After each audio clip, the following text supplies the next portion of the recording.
The Wests Tigers Podcast, proudly supported by the Wests Tigers Podcast Forum. Have your say on everything Wests Tigers by joining up for free today. Follow the link at westtigerspodcast.com.au.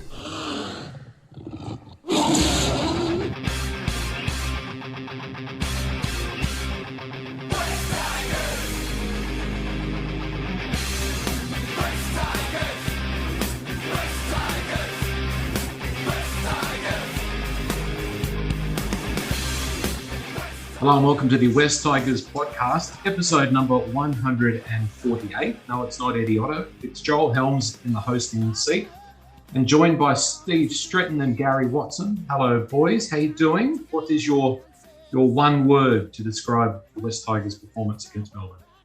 Well, my word, Joel, would be inconsistent.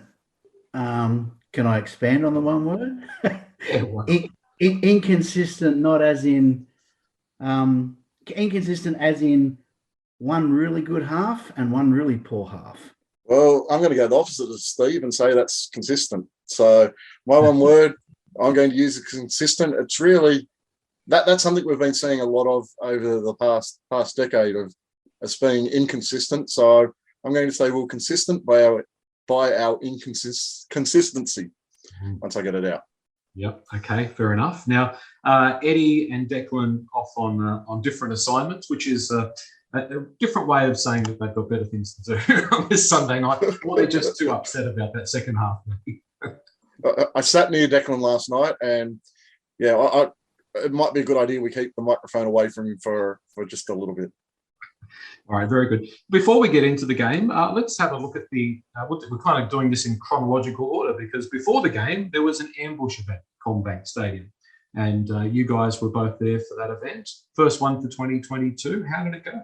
Yeah, it was really successful, Joel. We had a great turn up in the bar at CommBank Stadium. We ran a mini pod. So there's been a variety of hosts this week because Eddie, the usual, wasn't there, and then you're here tonight, and I jumped into that role last night and did it no justice whatsoever, but had a go, and that went well. And then we had Justin Pascoe, which was fantastic, come and be interviewed by Gary for 10-15 minutes, and we also ran a quiz and had some giveaways, and all the feedback was people really enjoyed it. Yeah, I think it was a really good night. We had about 70 people come through the bar while we were running it, and a lot of them there specifically for the event we were putting on. Met a couple of listeners from the show. I had a couple of guys come up to me after the event and say that they listen every week and then spend the week debating what we all have to say online. So we're not just talking to ourselves here. It's nice to get to know a few of the people who do listen to the show. I can't remember their names off the top of my head. Sorry, guys. We'll have to come to another event and make sure I remember your names. But that was really interesting as well. I found the event was quite strong. A lot of people there. Justin Pascoe was really impressive to me at this event. He was quite open with his comments, a lot more open than I was expecting him to be when I interviewed him. He spoke about the debate that we had a couple of weeks ago, that debate between Campbelltown, Leichhardt and the major stadiums. And he stated that it may not be the board's preference, but it's his preference to see the club move to a split between Campbelltown and Leichhardt Oval, and that he would like to see Campbelltown significantly upgraded along with that as well. And I even spoke about Penrith's situation where they're getting a new stadium and how much a better fit that would be for Campbelltown to actually get one, whereas Penrith has the one team playing out there, and the Tigers can kind of work with the Rams down in the southwest to use that stadium all year round. And just following on from talking about Justin Pascoe and his involvement last night, I think we should thank the West Tigers. As I said yesterday, we're not part of West Tigers. We're totally independent, but they are supporting us on our journey, and they're supporting us really well. And for this function last night, their support was fantastic. The promotions they did through the week were great. Having Justin available when he's really busy was awesome, and the promotions on the night were even promoted on the big screen. So, thanks to West Tigers, they really got behind us. and to help make it as good a function as it was. Excellent. That's good to hear. And what's up next for the Ambush? Is there anything planned for the next couple of games? A little up in the air at the moment, Joel. We're still negotiating to do something on round 3, which is out at Campbelltown, I think, at the top of my head. Friday night, round 3, 6 p.m. game at Campbelltown. Yeah, so that's not absolute yet, but we're hoping. And then the next one that is definite is round 4, which I think is, again, off the top of my head, I think that's a West Ashfield one. Yeah, 4. An event at West Ashfield. It's the game against the Titans. So it's an out of Sydney game. So any supporters who want to get together with other supporters and watch an out of town game, come along to West Ashfield. The Ambush guys will be there. We'll probably have a couple of us from the pod doing a little bit of a discussion up on stage at some point, and hopefully we're in the process of trying to organise a guest for that event as well. Okay, that sounds really good. And of course, if you haven't got involved in the Ambush, it's really easy. Probably the best way to get information is to follow the Ambush Facebook page. So just search for the Ambush, and there's updates also on the West Tigers podcast forum, and also updates on West Tigers Radio, and of course here with the podcast as well. So good work, guys. And that was, good to get Justin Pascoe along, and hopefully we might be able to get Justin on the podcast at some stage in the near future as well, and the not too distant future. Let's go to the later events, which was, of course, the 26-16 loss to the Storm. We led 10-4 at halftime. Maybe we just start off and have a quick look at that first half. I thought it was a pretty impressive half of football from the Tigers. Yeah, it was good to see us come out and start well. I saw some similarities between our attack from the last trial against the Roosters and moving in this trial. We played quite expansive sort of football. We're getting the ball wide early and attacking the Storm on the edges, and I thought they really struggled to deal with that. I thought both our wingers were quite good in that first half. The centres played really well in that first half as well.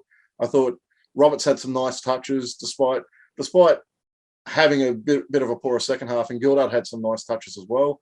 I think he needs to do a little bit more than just rely on that left foot step, but he showed some glimpses of what could be a good centre for us moving forward. And I do have to really mention Stefano. I thought he was great in that first stint he had on the field. I think by the time he came off partway through the first half, I think he'd racked up over 80 metres already in that first stint. So I thought he was very impressive in the first half. Mm. Steve, the forward pack in that first half, just echoing Gary's thoughts. I thought, yes, Stefano was good and Tuolagi was good, and Luciano as well. Absolutely. Like you've asked me about the forward pack, so I'll talk about them, but I'd say firstly 1 through 17 in that first half. Well, those that got on the field were really strong. But the middle was strong. We were winning the ruck in that first half. We were getting over the ad line. They were playing. They were kicking their fifth tackles, kicks on their side of halfway a lot of the time. So we were winning that battle consistently.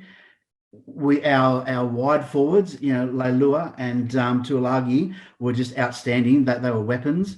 That they were making yardage almost at ease. And so the middle was tight. The defense was good.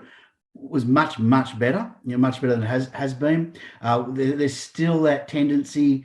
There is still that tendency to not be in position quick enough, which drags our outside players in a little bit, which then leads to the gaps out wide. And so that was evident again, but less in the first half than in the second half. But the forward pack in the first half was pretty strong. Gary, you pulled apart the West Tigers offense a couple of episodes ago on the podcast. I thought it was a really good analysis of the way that we played in recent seasons under Michael Maguire. But I was very pleased to see when Tyrone Peachey came on in that first half, it was a little bit more than one-dimensional attack. I was pretty impressed. Yeah, what I find with Tyrone Peachey, and I think it was especially noticeable again last night, because I was a little disappointed in kind of how our halves played. I wanted to see Hastings playing a lot more first receiver. I think he adds a bit more variety to our attack than Luke Brooks does at first receiver. So I think Luke Brooks needs to be a little bit wider of the ruck to really play his best football. And I think that's why when Peachey comes on, he really slots straight into that first receiver role for most plays while he's on the field. And that pushes Brooks out to that kind of 5'8" position, even though he's playing halfback. And I think that's our best shape if we're going to continue with Luke Brooks playing in that traditional halfback role, in that number 7 role, is to get him wider. I would rather see Hastings take over the halfback role and have Brooks playing 5'8", and I'd go as far as playing that as a traditional half and 5'8", not left and right, because I think that's how we look best in attack. I really like the way Hastings probes around the tired forwards, and then Brooks is a much better player when he's got more space, more time, as long as he stays away from just doing his show and left foot step. That's not working for him again last night on multiple occasions. We went out to the left. He showed outside and stepped straight back into defence. He's got to learn when to run, and at times, and Gildart is guilty of this as well. They both need to attack their man on the outside a little bit more often to open up that left foot step. If they know you're not going to the outside, then that left foot step back inside isn't going to work. And so they're little things that we can work on. But I thought the attack was much, much better. Though we did score our tries off those kind of block plays, those first 2 tries that we scored to Ken and to Noffer on each wing, they did come off block plays, but they were very well executed. And Dane Laurie ran into some good space on those plays as well, which is really pleasing to see. And the nice early ball to the centres and the second rowers, I thought that's something that we haven't had for the last couple of years, and I think that really escalated our game last night in the first half.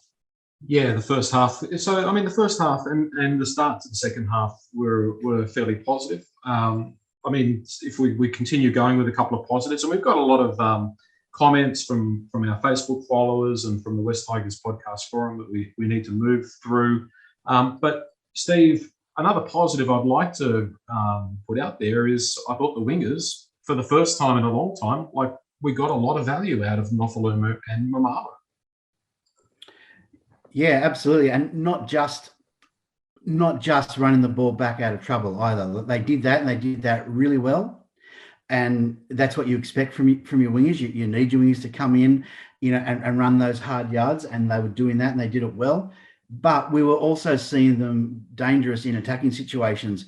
I remember, and I'll reference Gary here. Gary said at the end of last year, I think he was saying he'd love to see us, kick to our strengths and attack opposition weaknesses, and I thought we started to do that last night. We hadn't done it in the past to any great effect, but having Mamalo going up for those kicks off of Brooks, that's a great use of his talent. He looked dangerous, and they both looked dangerous.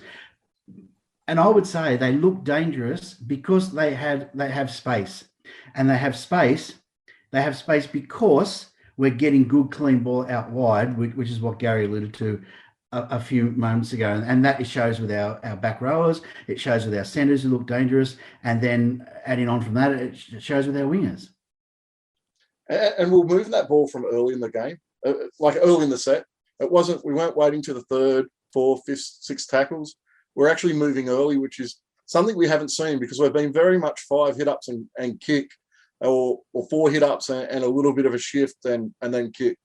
It was really pleasing to see that. There was different strategy in our attacking game plan, which was really positive to see. I thought we could have targeted Meany a little bit more, having the second rowers run it and target him a little bit more, especially in the second half. I think we could have found him out in defence a little bit more.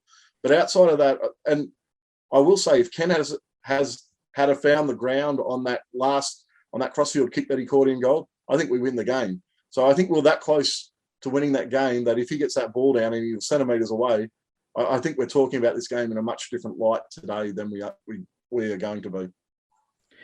One of the things I really liked about our attack, and I just caught the end of the Bulldogs Cowboys game, and Cowboys they were a couple behind, they were trying to win it, and they were just setting up for the one play. So they're going through a set of 6 and just setting up for that one big play. And that's what we used to do. We just set up for the one play in the set where we play football on tackle 4, for example. Whereas what we're doing now, we're working it to the centre, then we've got option left and right, then we're spinning it right, for example, and then we're going straight back right across to the left, and then there'll be another play after that. So we're playing footy. We're not just playing this boring one-up stuff where we get ourselves in position for that one big play per set. So have we finished with the positives now? Are we going to move on to that second half? Because I think we've probably spent enough time wrapping what are real positives, and I think there's some things to take away from this game. Yep. But it didn't end up that well. Well, let's get into some of these comments. And not all of them are negative. They're pretty fair and balanced. On Facebook, Ray Gavin responded to the post-match reaction pod that we did on West Tigers Radio. He said, the blame Brooks for everything trend continued, maybe picking up on some Declan comments perhaps there. But he said our defence on the edges, both centres, was the biggest issue. I tend to agree, especially late in that second half. We got very ragged out wide. Now, I have very strong opinions about what happened last night. And I know a couple of posters we have on the West Tigers podcast forum that aren't going to be happy with my comments coming up. But I really think we messed up our use of the interchange bench last night.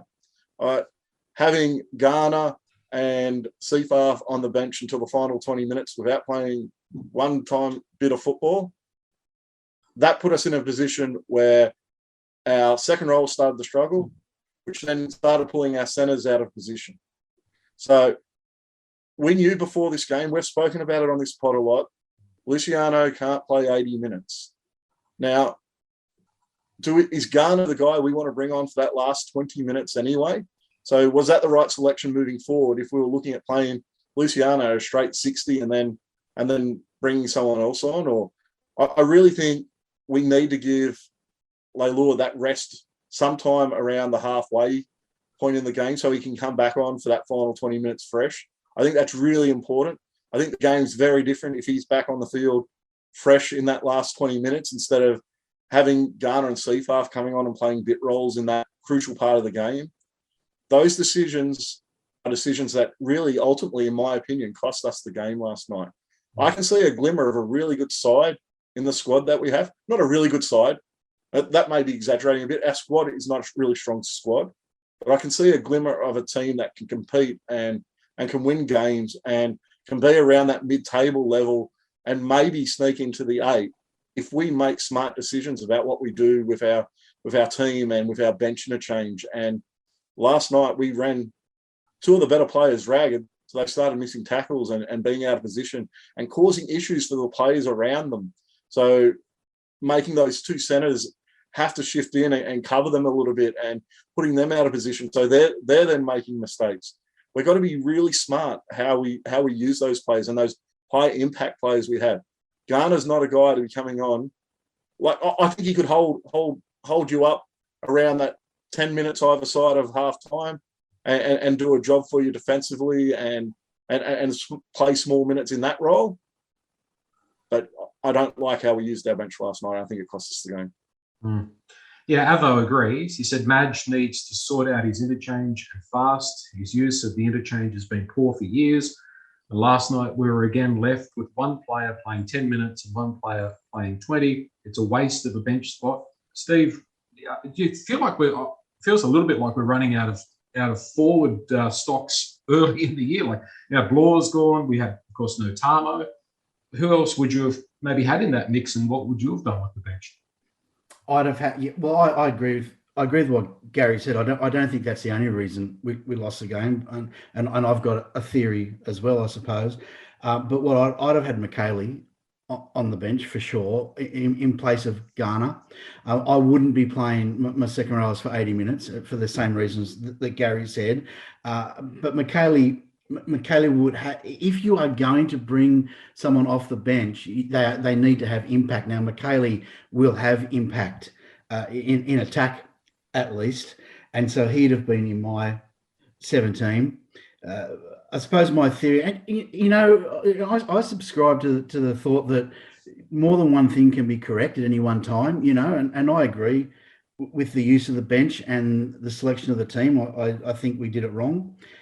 But the thing that got me more than that, or perhaps the same as that, was in the second half was our completion rate and our ill discipline in the ruck.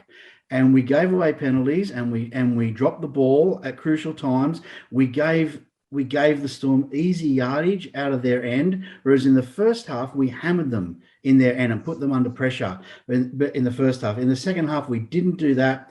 We allowed them to get upfield easily. Two of those errors, I think one was a penalty and one was a drop ball. The second and third try came from those errors in the very next set. Now, you can say quite correctly that those errors can be caused through fatigue, but it's been our Achilles heel, or one of them, for a very long time, that ill discipline and those crucial mistakes at crucial times where we don't put a game to bed, we make an error, we let a team back in, and then they get momentum, and we cannot stop the momentum. We haven't been able to do it for a long time.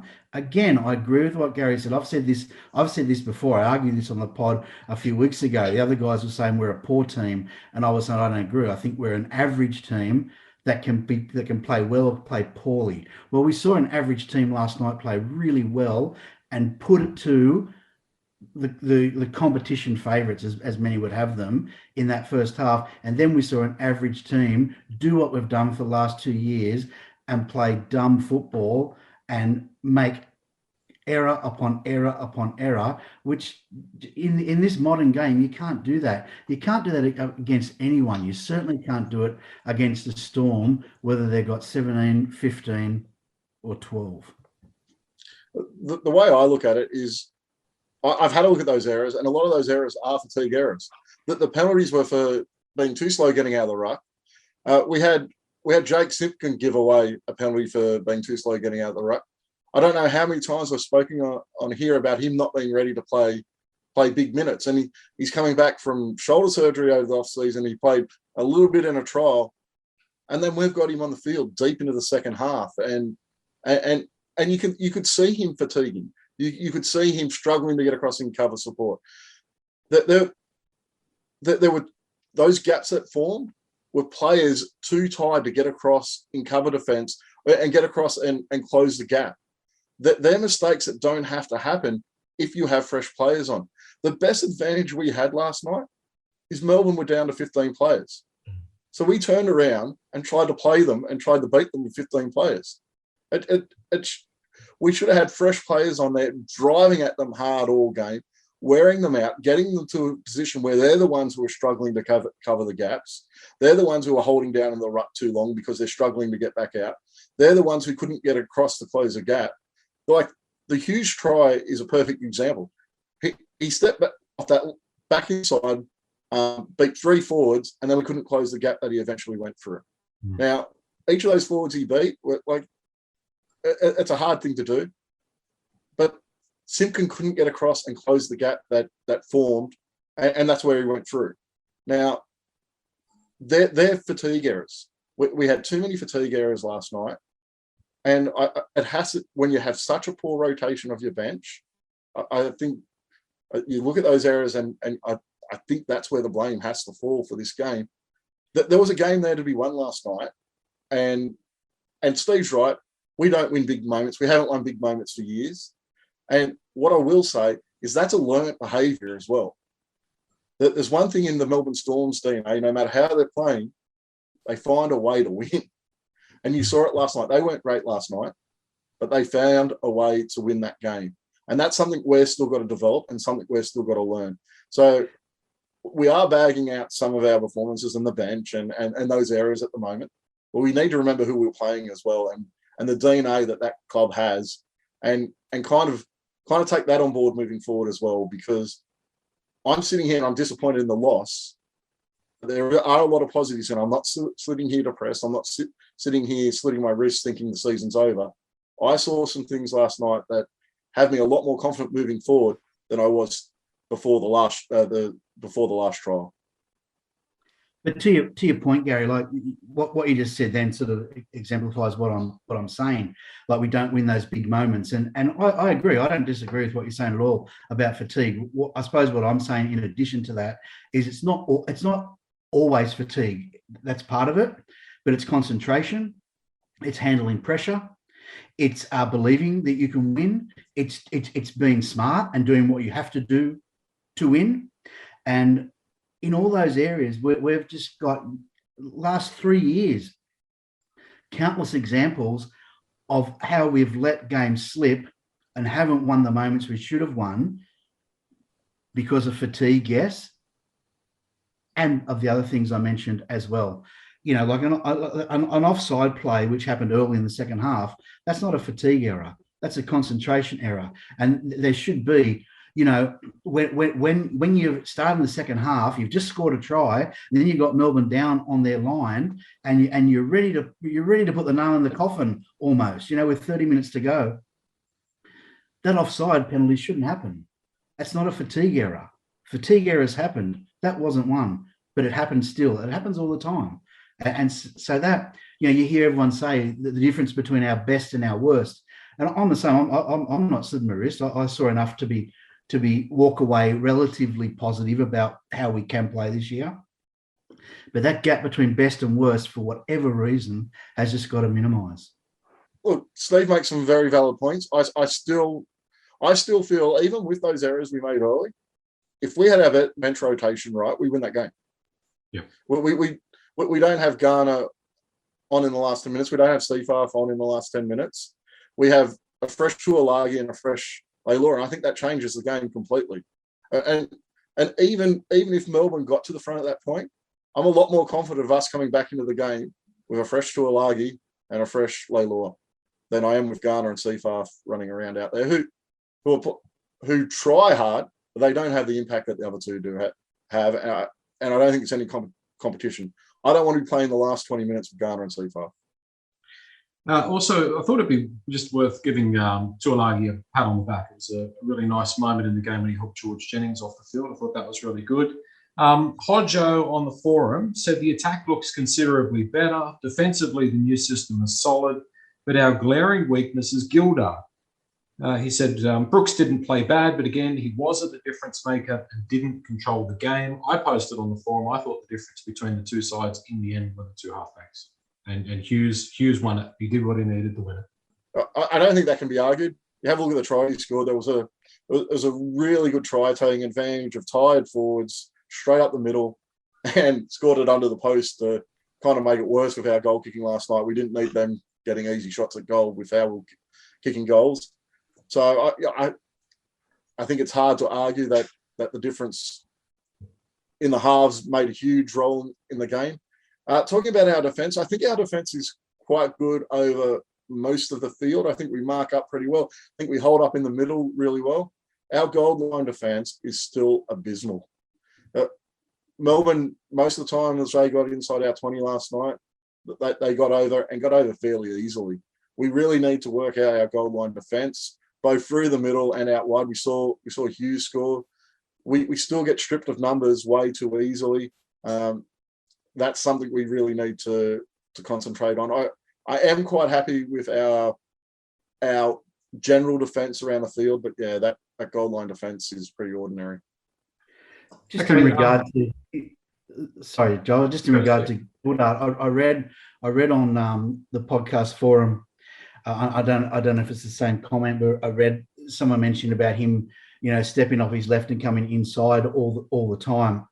And I thought that was a pretty valid point. Like the guy excites me. The guy's obviously got a turn of speed. I've seen him last night and in the trial, almost make a clean break just through off the mark pace. But yeah, I did notice that. I watched the game back again this morning. I did notice that he came back inside all the time and didn't. And they were wise to that pretty quickly. They just had someone on the inside covering him. And it's only his first game. Yeah, that's right. Yeah, it's going to be interesting to see how Oliver Gilder goes. Jedi Tiger said Hastings was so slow and pedestrian. He's not a 6 at NRL level. I don't think he did anything wrong, but it wasn't a standout game from Jackson, was it, Gary? No, I think we played a little bit different to how we played the Roosters. I thought Hastings spent a lot more time at first receiver in that last trial. I thought that worked quite well. I would be I'd be putting the number 7 jumper on his back. And actually, I think that message actually needs to be sent of putting that jumper on his back and putting Brooks out to 5'8". I think we perform much better with him at first receiver, and I think he's our halfback moving forward this year. So that's what I'd like to see happen, and I think he'll play a lot better. And I think he's really good nipping around those forwards and playing eyes up football, which is something we've really lacked over the past 3 to 5 years. It's going to be interesting that Adam Dewey's back in the mix as well, and a couple of people on the forum also saying that they'd like to see Jackson Hastings and Jock Madden together to see what that combination was like. But there's still going to be some headaches around the West Tigers halves. CQ Tiger said, "I wish I could say we'll be better this year, but no, we won't." He said, "The longer the game went on, the worse we went." He said he couldn't see any of our captains revving the players up in the last quarter of the game. Was that something that you were out at the game, Steve, but I watched it on KO, and it did sort of come up that Luke Brooks was talking to the ref a couple of times, but we didn't look particularly well led out there.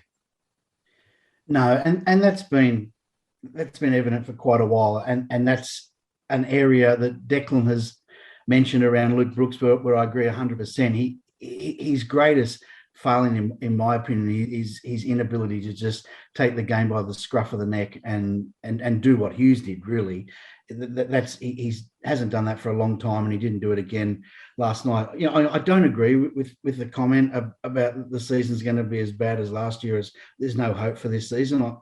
I think we're a different team.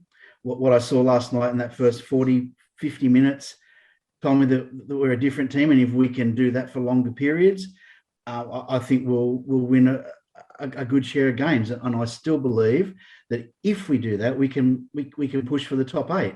I don't know that we can do much more than that, but I do think we can push for the 8 this year.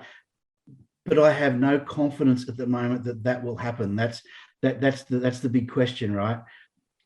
I think if we play like we did for 50 minutes, for 80 minutes, we'll win a lot of games. But we've got to do whatever we have to do at training, with the coaching staff, with the players that are selected to do that. And that we haven't done it for a long time. I'm hopeful it's going to come, but we'll have to wait and see.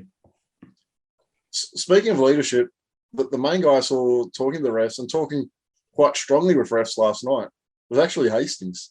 He seemed to take on a lot of that role at the ground. I know it may have been after our first try, coming back, he's right in the ref's ear and it seemed to be badgering him. And that's something we haven't seen from a captain on our side for a long time. So he seemed to be taking on that sort of role in my eyes last night, even though he's not part of our 5-man leadership group. Just a light moment around that 5-man leadership group. I'm not sure if you guys have watched the game back, but it came across on the audio. Sutton brought Luke Brooks over and was having a go at the team for too many people in Sutton's face. And Luke Brooks turned around and said, "Well, we've got 5 captains, mate. What do you expect?" Which I thought was funny. I think Luke Brooks was trying to be funny. I'm not 100% sure, but I think he was. Very important that our listeners and those on the forum get on and put their vote in for Player of the Year. Gary, who did you vote for as the man of the match from the game against Melbourne? It was really hard for me. I thought both Malalo and Tuolagi were real standouts last night. I thought Joe Offengawi played a good game as well. I stuck my vote on Tuolagi, even though a few defensive errors came in late into his game. But I think that was due to playing under fatigue. So I gave him the benefit of the doubt on those, and he was my best player last night. And you, Steve? Yeah, Offengawi was mine. Watching it back today, I just thought he was really involved. He was impactful. I liked his transition. He played that pivot role at 13 early in the game. And then when Peachy came on and he moved into the middle, he had a lot of impact there. Mamalo was good as well. He's close behind him. The other guy I'd like to mention, maybe not as man of the match, but someone that I was really impressed with was Musgrave. I thought the minutes he played, he was really aggressive and did the job that I've been praying that he would do when he comes on the field for the Tigers. I still ignore Musgrave. As soon as you wrap him, he's going to do something wrong, Steve. No. Well, I went for Mamalo. I thought it was the best game he's played for the club, and Musgrave was good. Fingers crossed he keeps it up. Not just have a vote in the Player of the Year voting on the podcast forum, but also join up and be part of the podcast forum NRL tipping. you can still join up. I'm sure that won't be a problem. I got 4 out of 8. I got the Bulldogs, Broncos, Storm, and Panthers. Gary, how did you go? I got 4 out of 8. Yeah. What about you, Steve? Well, it's an interesting story, Joel.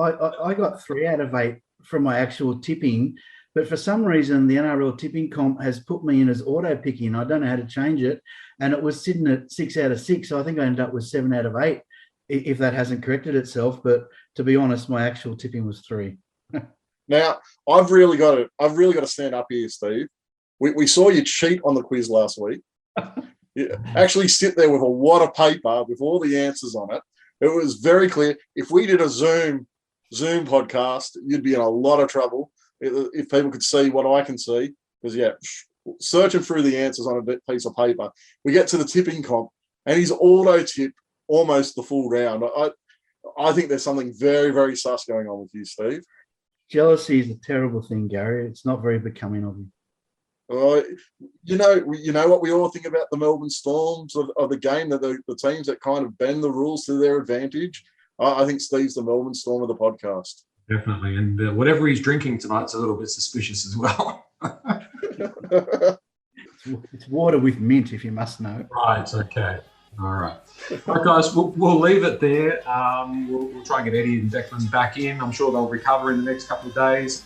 And team list Tuesday, of course, Tuesday afternoon, and then preview of the Knights game a little bit later in the week. Thank you, guys. Cheers, Joel. Thanks, Joel. Good job, mate.